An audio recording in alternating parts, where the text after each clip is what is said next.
So, good evening everyone. So, my topic today is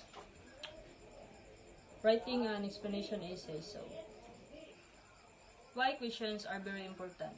Because they encourage deeper analysis and critical thinking, going beyond surface level understanding. So, first, encourage deeper thinking. So, it means di lang daw ka basta mag-ingon og mga impormasyon, dapat ginahuna sa mo or ginathink nimo kung anong ga-exist ang mga butang, kung anong nahitabo ang isa ka butang, kung og nganong importante ni siya.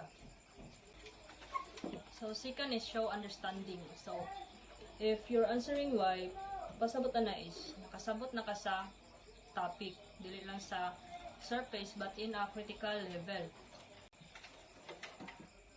So third is support strong arguments. So when you answering why questions, so dapat nadyo kay mga rason nga matibay or mga explanation nga nag-support sa mga factual evidence or mga strong arguments para mas madali og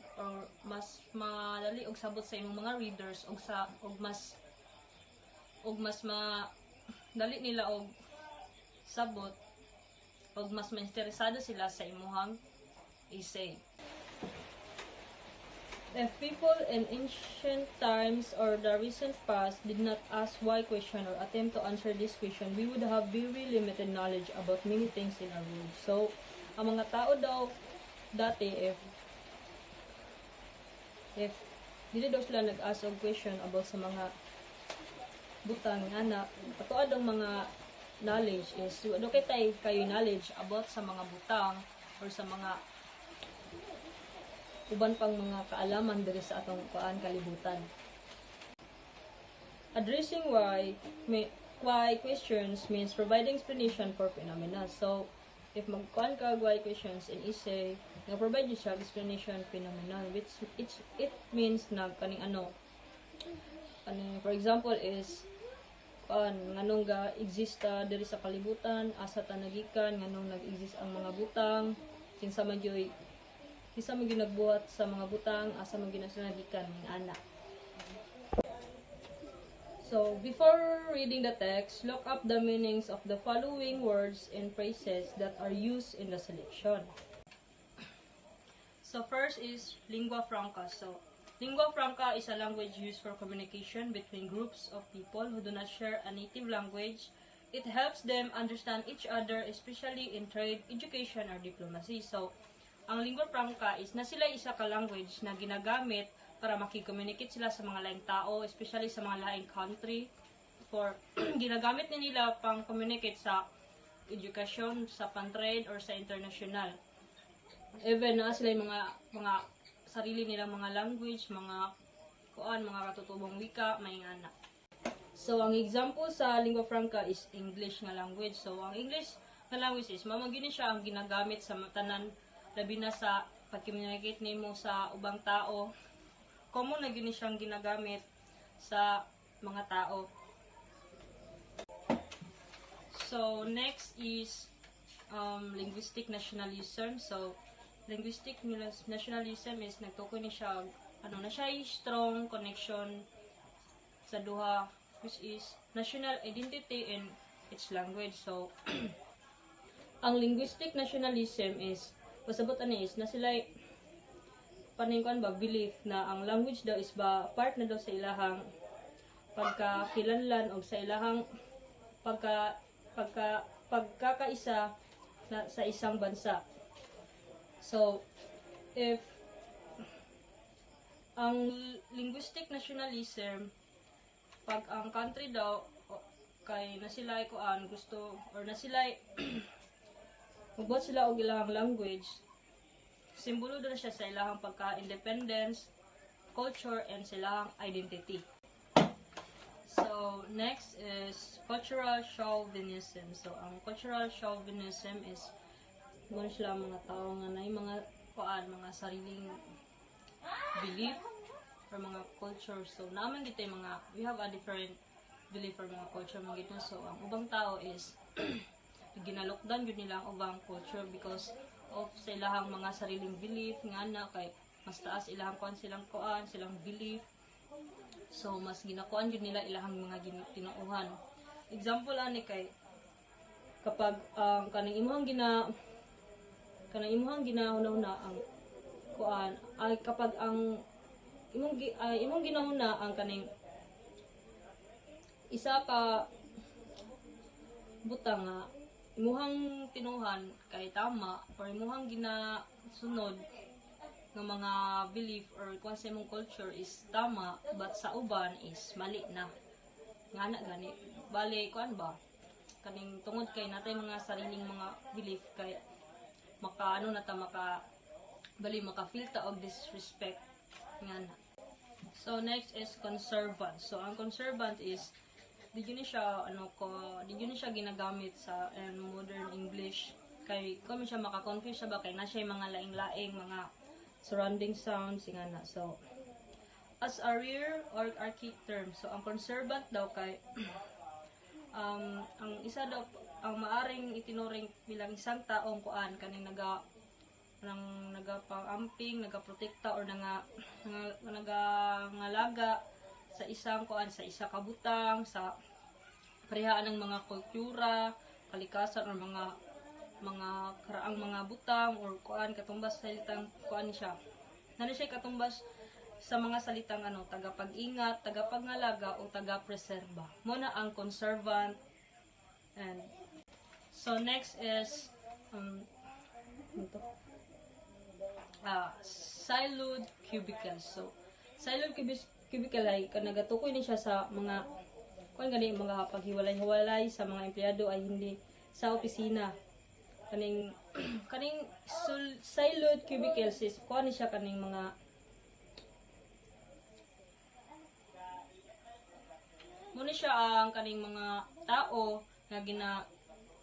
gani nga kaning ginalagyo-lagyo sa mga pwesto sa mga opisina kung asa ang mga empleyado nga dili kayo magkaugnay, dili magkaisa sa trabaho. Bukod sa sa physical na pangkakahati. So mura ni siya kaning na sila mga sariling mundo sa sulod sa opisina nga possible nga maapektuhan ang isa ka kumpanya o ang isa ka or mga idea sa samahan sa mga sa business nga. So ang example sa sa siloed cubicles ay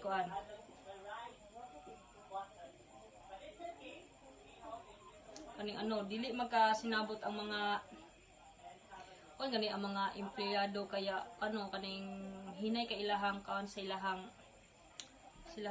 kaning hinay kayo ilahang sa ilahang kumpanya mingana. So next is crème de la crèmes. Crème de la crème is a French phrase that means the best of the best. So ang crème de la crème kay pasahot ani is kaning pinakamagaling sa lahat or pinakamataas na uri. So ang crème de la crème ay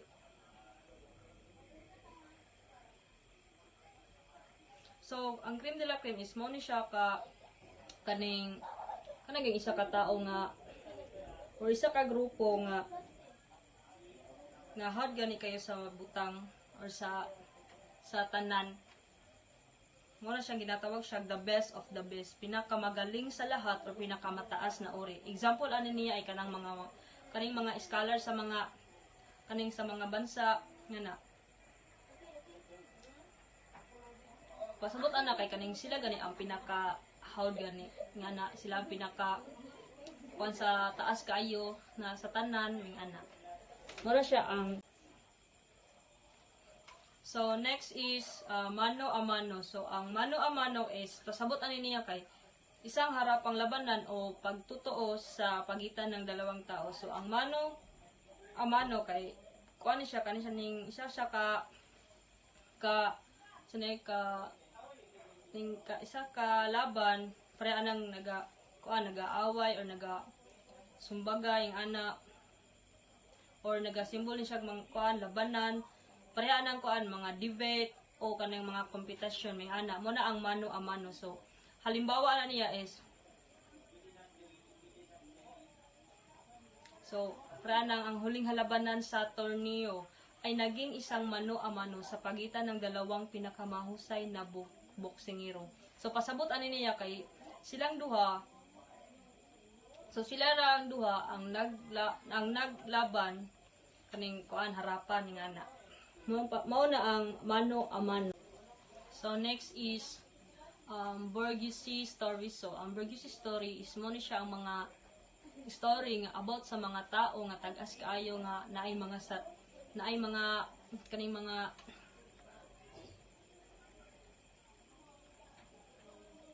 naslay mga matataas na uri gani sa lipunan. Pareha ng mga tao nga mga kuan kani mga edukado nga naay kaya sa kinabuhi.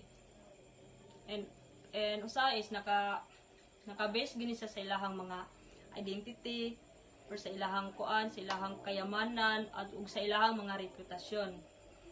So ang halimbawa ani kay kwento ng isang pamilyang may-ari ng malaking negosyo na may mga isyong pampamilya at panlipunan. Ito ay halimbawa ng Borghese story. So mao ni ang example sa Borghese story nga kaning naa siya na sila mga story nga sa mga tao nga tag-as kaayo na sila mga dato, may anak.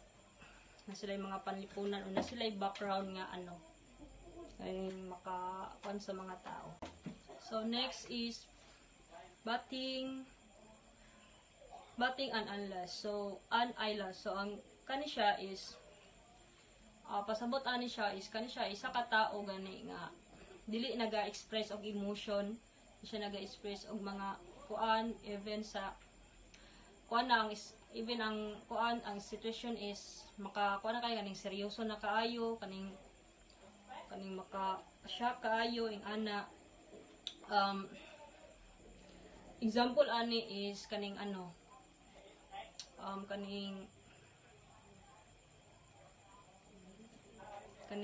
ginakuan siya, kaning giingnan siya sa isa ka tao nga dugay na kay siya sa iyang trabaho pero wala man lang siya kaning dili siya mo kurap ba kaning wala siya reaction. For example kaning iingnan siya nga kaning hawaon siya sa trabaho but wala siya reaction or emotion sa kana ang sitwasyon, even ang sitwasyon is serious na kayo or kaning maka-surprise ba ing ana.